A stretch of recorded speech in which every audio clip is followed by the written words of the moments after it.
innovation has been challenged right the way through history.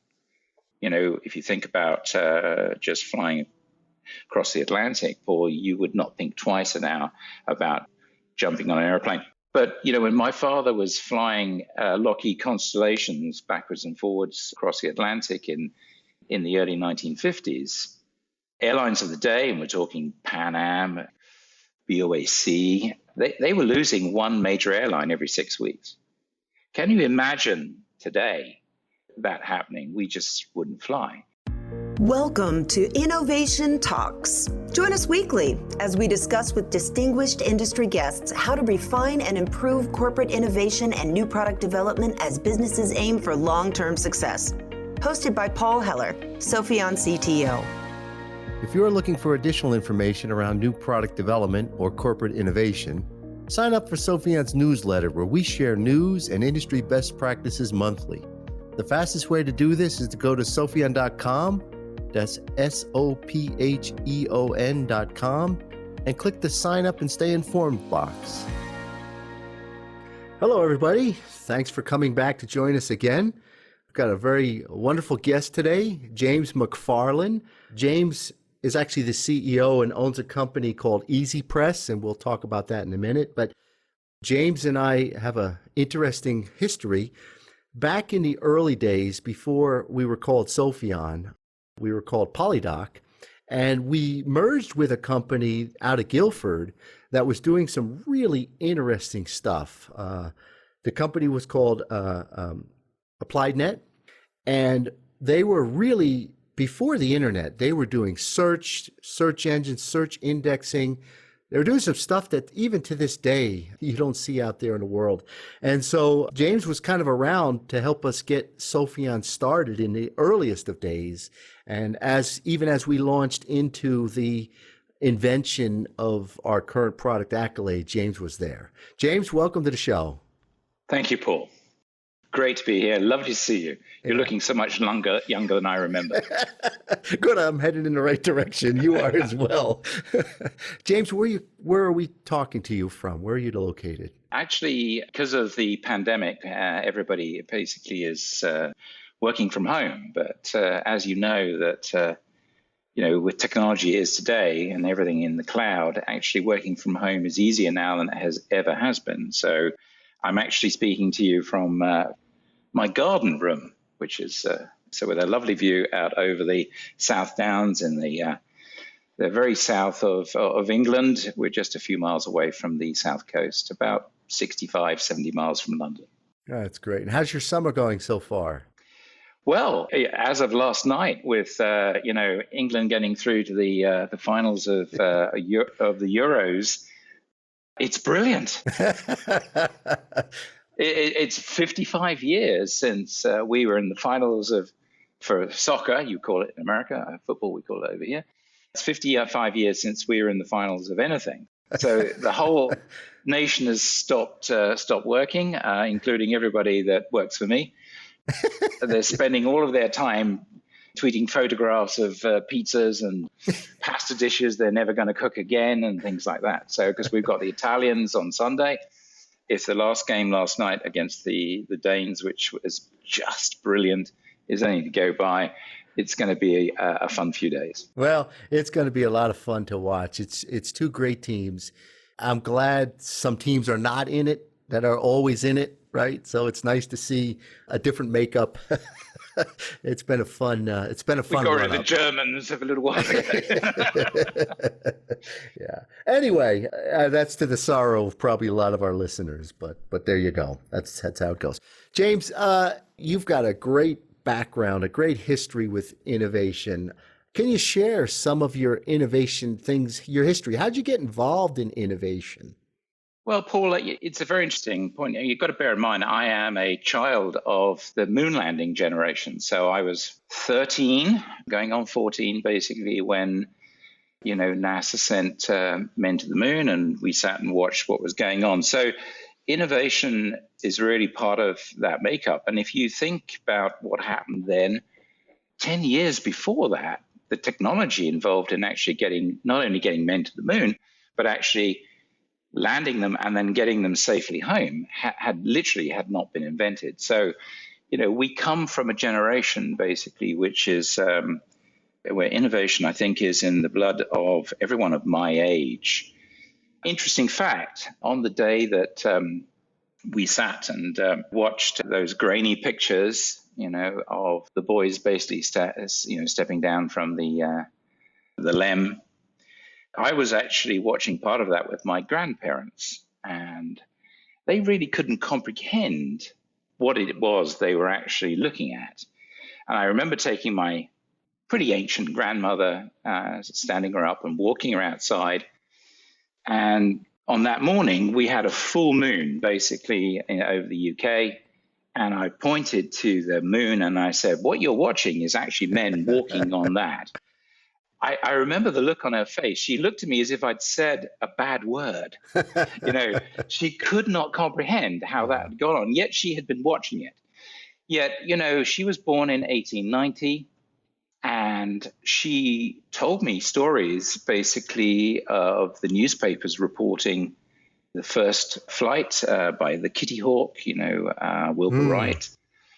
That to her was innovation. Men hadn't flown before. And here we were watching, 65 years later, men actually walking on the moon. So whole innovation really is about time, as far as I can see. And if just to sort of wind that bit of the story forward, so on the 12th of May 1940, my father, at the age of 18 and one day, joined the RAF. And he learned to fly and went solo, basically, in a biplane, which was made from literally wood and canvas. And he survived the war, 23-year-old squadron leader. What would that be in American terms? A major, having done 3 tours of operations and stayed in flying. And his last flight basically was on May the 17th, 1977. Wow. In a Vickers VC-10. Yeah, he saw a lot of change. Yeah, he saw a lot of change. So he went from doing about 90 miles an hour in a biplane when he first started flying to the VC-10. A little known fact is still, until a few years ago, held the world record for jet after Concorde. So, if you think about the transition from that time, in one generation, you went from 90 miles an hour to 540 miles an hour in terms of speed and in terms of time. A massive amount of progress. And if you then think about the inherent innovation behind that, you have not just individuals involved, you have basically tens of thousands, hundreds of thousands of people basically contributing to that process over a long period of time. Another small fact, if you think about innovation has been challenged right the way through history. If you think about just flying across the Atlantic, or you would not think twice an hour about jumping on an airplane. But, when my father was flying Lockheed Constellations backwards and forwards across the Atlantic in the early 1950s, airlines of the day, and we're talking Pan Am, BOAC, they were losing one major airline every 6 weeks. Can you imagine today that happening? We just wouldn't fly. Right. So the innovation has brought a complete change, if you like, in our perception of how safe it is to fly today. And, we'll continue to do so as we go forward. So here we sit, basically, I think it's, what day is it? Is the 8th today, 8th of June? July, that's the one, July. Let's get it right. So, interesting enough, 3 days from now, I think I'm right in saying Richard Branson is going to go and start the first commercial, space flights. Yeah. He's only doing it on the 11th, so he can beat Jeff Bezos. We know that. A few days later. Yeah. I would have thought those two would have got together and said, let's ride it together. But oh, no. The Brits, the Americans, we've got to do it first, guys, So, if we go back, sort of in time, that's the transformation that's gone on. And, I am pretty sure that down the track, there will be a few bumps in the road. But, a holiday, in space will be pretty much on the agenda for anyone who could afford it. And it will, down the track, not perhaps me, but certainly my children's and my children's generation, they will think nothing about basically adding that to the vacation bucket list There you go. that we all have. Yeah. Yeah. Did you make an orbital flight? Exactly. Well, James, now today you're in the publishing industry, Easypress. Maybe you tell us a little bit about what that is. But people would think, wow, not much innovation going on in publishing, but would be wrong, wouldn't they? They certainly would.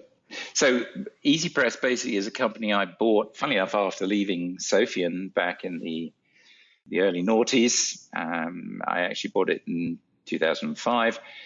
It was a software publishing company. So what it did was it created software. In those days, it was looking at how you could actually take print magazines and actually transition them to effectively HTML websites.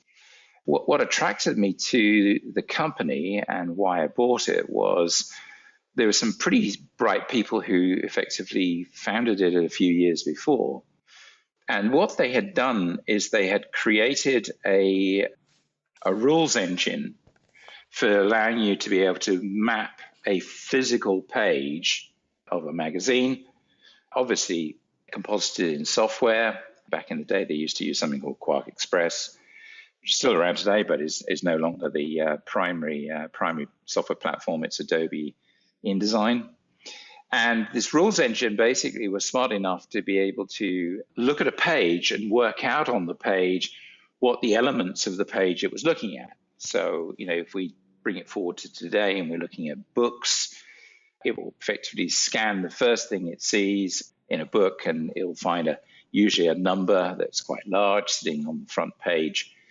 And it will actually determine that that's a chapter title. And then it has a rules engine which says, well, if I've identified that, then there are only a certain number of features below that which would actually determine how a book is actually sort of constructed. And if you think about it, you go to any bookshop, Barnes and Noble, you get down any book from Amazon, who sells 75% of all the books in the world now. The reality is it's not about the content so much. It's what attracts us to buying a book very often is not just the author, but it's effectively the visual impact of the book. So you've got design, you've got layout, and you've got content. And this rules engine was very good at being able to differentiate between those three key themes. And from that, we could then effectively take content into a neutral format, which we could then convert into XML, and then effectively had a process, again, a rules engine in reverse, which could actually then reapply the styling that you actually needed to be able to automatically create an HTML page of a magazine. And today, of course, they're called ebooks. And that particular piece of thinking really attracted me to Easypress. With a lot of investment from very dedicated people and a lot of very smart people working, we managed to basically build a cloud-based publishing. It's not no touch, but basically it will handle pretty much any book now, from manuscript to both print and digital. And the aim of it really, Paul, is to reduce the cost of publishing. And that's what we're doing now. So most people think it costs, thousands of dollars to basically get a book published. The reality is that we're reducing that down to, sort of hundreds. And, that's attracting publishers to us to actually do that. Now, that said, publishing is a very innovation and change-averse industry. It's a huge industry. Yeah. It's $100 billion, dollar marketplace. An old industry. And a very old industry. So, change is actually the one thing that actually slows down the driver of innovation. People don't want to change. But, if you think of what's gone on in the publishing industry, just, as an outside observer, Easypress was the first people in 2008 to actually automatically produce an ebook. Amazon sold 1.8 billion of them last year. Yeah. So, in the space of 12 years, 13 years, we've gone from handcrafted ebooks to, sort of automated ebooks being produced. Some of the largest publishers in the world the largest publisher in the world is Penguin Random House, and they produce, the majority of their ebooks in North America using our software. Wow. Wow. So you mentioned Rules Engine, and I know that I mentioned early when we started on that the company you had founded, which merged with Sopheon to form Sopheon, AppliedNet, you had some really sophisticated search technology, but there was a rules engine in there. And is a rules engine? Tell me your thoughts. Rules engine. Now we hear all the time about AI. Would love to just hear your linkage of those two and your thoughts on AI as related to innovation. Okay, well, just to pick up the point about right in the early days of Sopheon. So, one of the things that attracts me to the merger, and it wasn't really a merger, Polydoc acquired us. True. It was an acquisition. Let's be get serious, that right. but Let's be serious for a moment. There's no such thing as a merger. You're right. Yeah. Yeah. Somebody has money and somebody needs money. Exactly. And what attracted me to the team, led by back in the day, it was, Richard Maddox and Hoob and yourself, was that what you guys are trying to do in Holland with Polydoc was really expert systems, QualiFlow, and these things were, really a way of taking a process and, if you like, codifying it in a way which actually you could then repeat faster and faster and faster and effectively reduce the cost. At Easypress, we had developed something called knowledge agents, which even today, the best description I could give it is a sort of personal digital avatar. So the idea was, you could effectively codify using semantic technology content that may well be useful to an individual in set circumstances. The reason that Sopheon, I think, went on to not develop any of those technologies was we got a really clever piece of technology, but nobody could figure out how to sell it because it was almost, before its time. Yeah. It was a bit like, oh, I've invented the light bulb, but actually I've got no electricity coming to my house, so I can't plug it into something to actually light my house. And, the expert systems that Hoob and the team out and you guys were developing in Maastricht were great, but the market then was quite small for that. So what Sopheon became, I think, required a very different type of technology. And if you remember at the time, we stumbled across Accolade, which was, a market-leading process. And we just fortuitously had to have some of the smartest people on the planet working for us. And it really wasn't that difficult to be able to put those people to work on solving the problem of creating the first generation of Accolade, and the rest is history. Yeah, you mentioned, just point of correction, you mentioned knowledge agents was part of Easypress. You meant AppliedNet. I think that Sorry, was what you had in AppliedNet. AppliedNet. Yeah, exactly. That basically is, we had smart people working on that. Who had smart people, and you had smart people working on the QualiFlow and those expert system-led systems. So, bringing that together basically made a lot of sense. It also helped that we were sort of just at the cusp of the dot-com boom.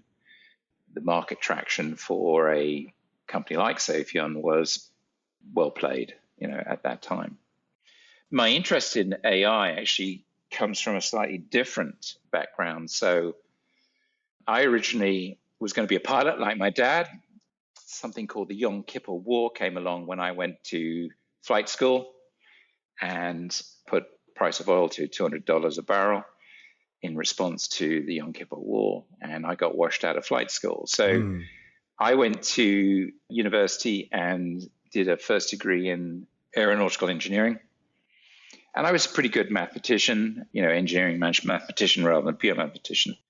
And my first job was working for the European Space Agency, writing flat Earth guidance software for Ariane at a time when NASA was about to launch the first of the shuttle programs. And my job basically was to take a 300-ton rocket, which would accelerate from 0 to 30,000 kilometers now. That's 18,000 miles in American money, for in about 18 minutes. And we were the first people we were beat NASA to actually building a program which could actually inject the final payload into geostationary orbit through really something called an apogee window, which in those days, and we're going back to 1980 now, was 1 kilometer by 1 kilometer. And we were quite successful at doing that. We did manage to do it, when I was there, we managed to do it 4 times out of 5. And the bit of innovation that allowed us to do that was that we had the very first real-time computer. So we could actually model our software in real time for that. Now, how I got to the AI point, there is a point here, Paul, it's coming, is that I was working for a French company, Aerospatiale at the time, and they said, look, we can't have anybody writing this kind of software if they don't have a qualification in computer science. So I was actually sent back to grad school to do the very first computer science course at London University. And on the course, one of my majors, which caught my eye, was something called a module on machine learning and robotics. It wasn't called AI in those days, it was machine learning robotics. And the guy who ran it was a professor, K.K. George. He had worked for Marvin Minsky, or he'd been working with Marvin Minsky, and he had been a postgraduate fellow with Turing back in the 1950s. So these guys had been basically right at the front end of trying to develop what we now know as AI. I say it was machine learning in my day. And I had this idea for, developing what it was called Lucy back in the day. It's probably akin to Siri now.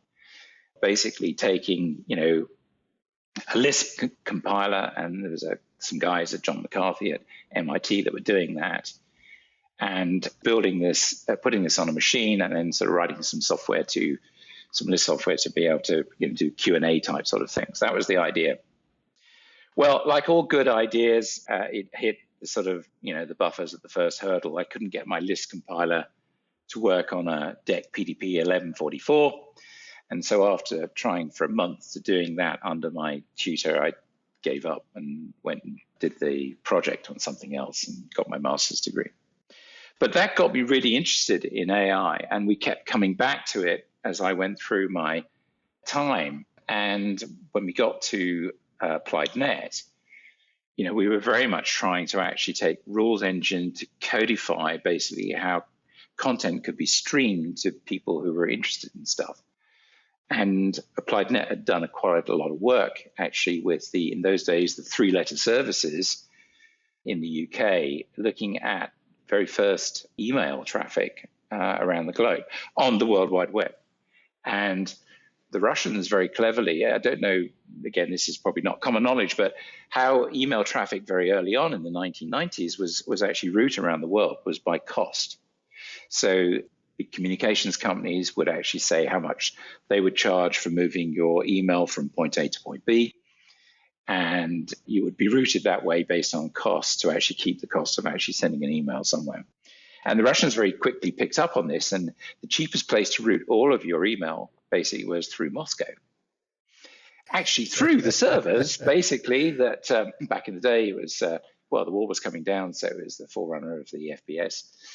And we were brought in basically to help work with a cybersecurity company to actually, first of all, encrypt the emails and then make sure that we could actually route them by keywords, knowing that they would go through Moscow, but they needed to get to somewhere like Hong Kong or Singapore or the Far East and try and sort of cover that all up. So, and we were again using technology which ironically had been brought in from the NSA, who'd been working on the same thing. So we effectively were very early in on that. And that's how we sort of got into building knowledge agents.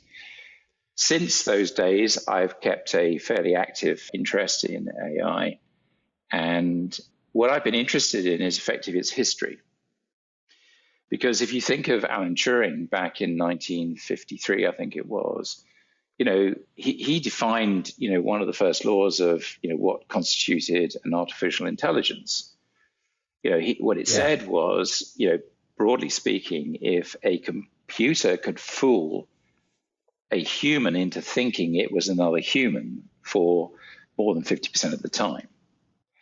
And of course, it took literally a generation to actually get to the point where computers could fool people into thinking that they were speaking to another human being. Yeah, it's fairly recent, isn't it? Yeah. It's fairly recent, so much so that actually my father, who sadly is no longer with us, but in his early 90s, I put a Siri in front of him and said, "Okay, Dad, where's the favorite place in the world that you like? What's the most?" And he said, "Oh, I used to like flying to Singapore and going to Raffles." And I said, "Well, ask Siri what the weather's like at Raffles." And, she gave me the weather forecast, and he thought this is really great. He's got a woman talking to him. And I said, "Well, ask Siri to buy you a drink, and yeah, Siri, can you buy me a drink?" And it was that kind of interaction where he thought he really was talking to a person. Yeah. Well, not just a person, but a very attractive lady, who was speaking to him basically from this device. Interestingly enough, if you talk to people who are really at the front end of this, and there's a very interesting lady I know called Professor Rose Luckin, who's head of the knowledge labs at University College London, and one of the leading universities in the UK that's working on AI for education primarily. She was actually talking about a year ago about actually that bar that Turing set. It actually isn't really a fair reflection of AI today. And she posited the fact that actually a more correct rule today is if you can get one computer to talk to another computer and think it's actually talking to a human. So if you like, we've seen the bar effectively move on in terms of what is now, if you like, the correct level of thinking about this. So, I think if you think about where AI is today, and for those people basically who know a little bit about it, and I'm afraid I'm one of those, AI really is a very complex subject. And I listened to my old friend Hoob. Hoob, you need to phone me, mate. But when he was doing his podcast on AI and machine learning, and Paul, I found myself violently agreeing with him as he described what he thought AI and machine learning was all about today. And trust me, it was a very weird sensation. I had to go and have a lie down afterwards. I don't think I've ever agreed with Hoob. That's the first time I know you and he got together. Exactly. Yeah. No, exactly. I think the only thing we ever agreed on was which was the right wine to buy at dinner. But, it is interesting. We even today, and we're now talking 70 years on, nearly 70 years on from when Turing was working on stuff, we really are only on the cusp of what AI can do for us. And, if you think about AI and the way AI is often talked about, I actually sit on an investment board of a small fund. And I'm not kidding, Paul. I probably see 20 or 30 pitches a year from companies who claim to be using AI for, one process or another. And the reality is, out of those, and again, they're all smart companies, they're all claiming they've got, the next best thing since sliced bread. And the reality is there's maybe one or two that come even close to having the gem of an idea, which actually, I think, could actually make a difference. And very often they're in the medical areas in terms of being able to actually sort of diagnose quicker and faster and cheaper.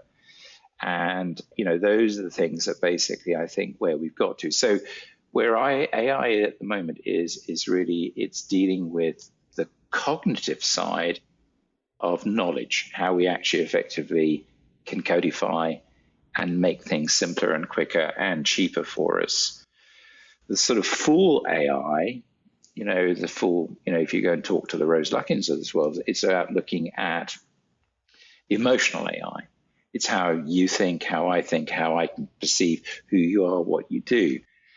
Much more important if you're in the education space about effectively building a a learning platform to replace teachers that children will actually not treat basically as some kind of, sort of automated abacus. And, that I think is still an awful long way away. In fact, I did a presentation to a knowledge management group a couple of years ago, and somebody said, how long do you think it will be? And I think probably, before you have the sort of, the fully AI platform, which is both cognitive and emotional and can actually self-improve, I thought it's probably at least 1 or 2 generations away. It's sort of where my grandchildren or their children maybe even get to, and it's going to take that long. So, if you look at what I've actually said in terms of history, my grandmother was, wowed by the first flight in December 1903, and yet we wouldn't think about twice about getting on a flight from Denver to New York. Same is going through the process in terms of spaceflight right now. And the same will be, I think, for where AI is going. We're sort of at that stage, and I think I was reading a book that who recommended the Yuval Harari book. AI is still at that sort of prophecy stage. Yeah.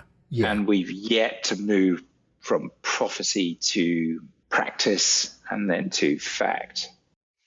So, when you asked me to think of a title for this podcast, I sort of cast back to a time, and again, I'm way older than you, so I do remember the introduction of the calculator. So in 1973, my father had been on a trip to Hong Kong. He was a BA pilot. No, they weren't BA in those days, but just sort of BA's the name everyone would know.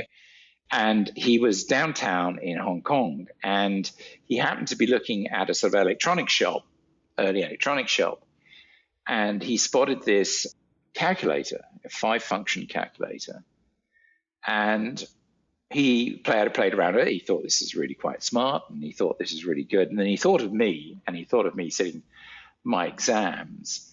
And so he bought this 5-function calculator and brought it back to the UK. To give you some idea, in 1973, it cost $75. Mm-hmm. Yeah. You can do the maths. It was they quite give it to you for free. Yeah. They did not give it to you free.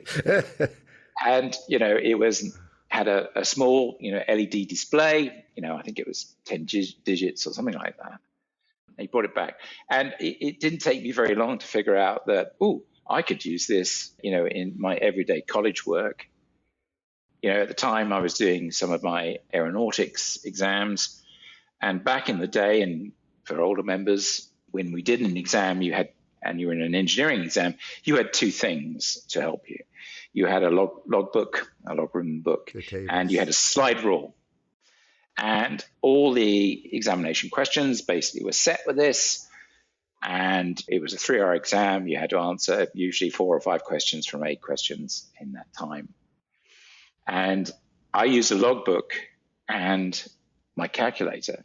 I said, can I bring this in and use it? Yeah, sure, no problems, that's fine. Well, a few of us basically picked up on this. One other guy who was a friend of mine who also dad was a pilot, so he went and got one too for his son. And, the 3-hour exam, we were leaving. We actually had a game to see how fast we could actually do the questions and get out of the exam. I think I got it down to about an hour and 15 minutes. And not only, was it quicker, we were getting better answers, more accurate answers, because we could go to 5 decimal places, which you couldn't do with a slide rule. And all of a sudden we saw our marks go up because we were, we're spending more time thinking about the questions and less time doing about the answers.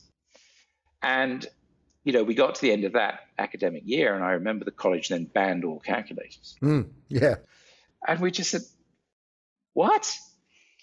Within 2 years, calculators were back in, but the college had to provide them. So you had a standard calculator, which everyone basically had to be familiar with.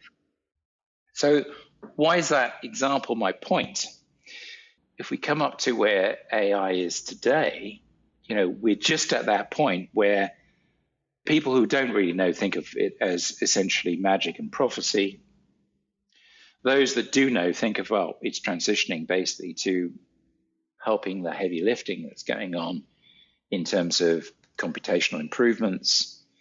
And, if we think forward 20, 25 years, it will have no more significance or relevance, I believe. The calculator I walked into my very first exam back in 1973. Nobody even thinks of a calculator. If I hold up my smartphone, I've actually got 2 or 3 of them on there, and they're given away for free. And basically every kid uses them basically as part of their education, right the way down to the junior end of the education program. The more of the challenge is, funny enough, I used to spend time, you may remember, asking our brand new graduates to be able to pick a 5-digit number and divide by 13.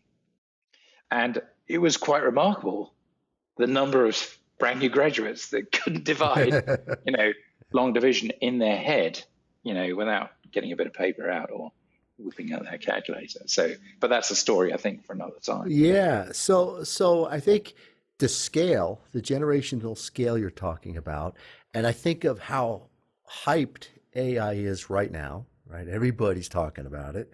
And then your experience of sitting on this fund, investing in, and seeing how few really have it. I think it's just where we are, aren't we? There's a lot of activity, a tremendous amount of hype, confusion, hope. There'll be a lot of failure, but we'll get there. I think that's your message, right? We certainly will. And we have some really big problems to solve going forward. I'm not just talking about you and I or Sopheon or Easypress, something like that. We've got some, major things in the world which, we're going to have to tackle. Climate change is the obvious one for all the Democrats out there. But, the reality is we're going to need this class of technology to help us solve that. We're just starting out on that journey, and I believe we will, have a much cleaner and better planet for us, not in perhaps my lifetime, but certainly in my children and their children's lifetime. And the class of technology which AI represents will have a role to play in that. There will, of course, be, detractors. If I use my own experience, when we started out back at Applied Net back in those days, because it wasn't called the internet, it was called the World Wide Web. What we're doing today couldn't be possible, basically, even going back 30 years, but we don't think anything about it. The fact that even in the last 12 months, the vast majority of, the sort of working forces, certainly in the first world, have transitioned to working at home. And the wheels haven't come off business around the world. Yes, there are those industries which are effectively, sort of people facing. And, but, the industry certainly I'm in, and I suspect that Sopheon is too, predominantly is really in a remote world now. And the challenges will be basically of how we can actually sort of maintain the levels of innovation that kind of new way of working brings to it. But the technology to do that, was here and wasn't necessarily being put to use, but by God, it is now. It is now. And that we probably, like all pendulums that swing one way, Paul, there'll be a certain amount of returning the other way. But, I don't like calling it the new normal, but, the future will be a much more liberal way that we actually sort of run our businesses, manage our staff, and still yet to, go out and as shareholders see that our companies are making a profit. And, that is the challenge that your team faces. It's the challenge that my team faces. And I'm pretty sure that we'll manage just fine. That's been a fun discussion, James. Yeah, it reminds me of what a great storyteller you are. That's very kind of you. Yeah, and maybe all of them are true. and it's coming from someone who has just a tremendous amount of experience. You're at the center of AI in London and England, and there's a lot going on.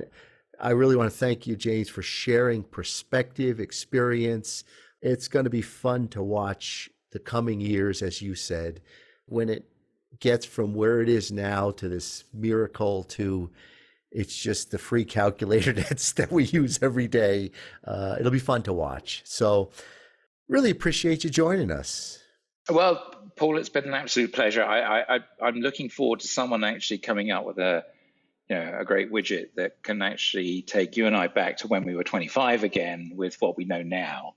And, that would be really fun. That would do it, wouldn't it? That would certainly do it. But, all times are challenging, but with the benefit of historical perspective, are they really as challenging as we think they are in the minute? And I don't think they are. And let's see, with the grace of God, how well we get on going forward. Thank you for your time, Paul. It's been great. It has, James. And so for everybody else, thanks for listening. I hope you enjoyed that. It's been a wonderful bit of time here with James. And James, you have a great day. And to all our listeners, you have a great day, a great week, and we'll talk to you next time. Take care, everybody. Bye-bye. Thanks for joining us this week for Innovation Talks with Paul Heller. For additional information on today's topic, check out Sopheon.com, Sopheon.com, where you will find plenty of innovation-centric content and corporate best practices. If you'd like to discuss anything with Paul or would like to get in touch with the show, email us at talks@Sopheon.com.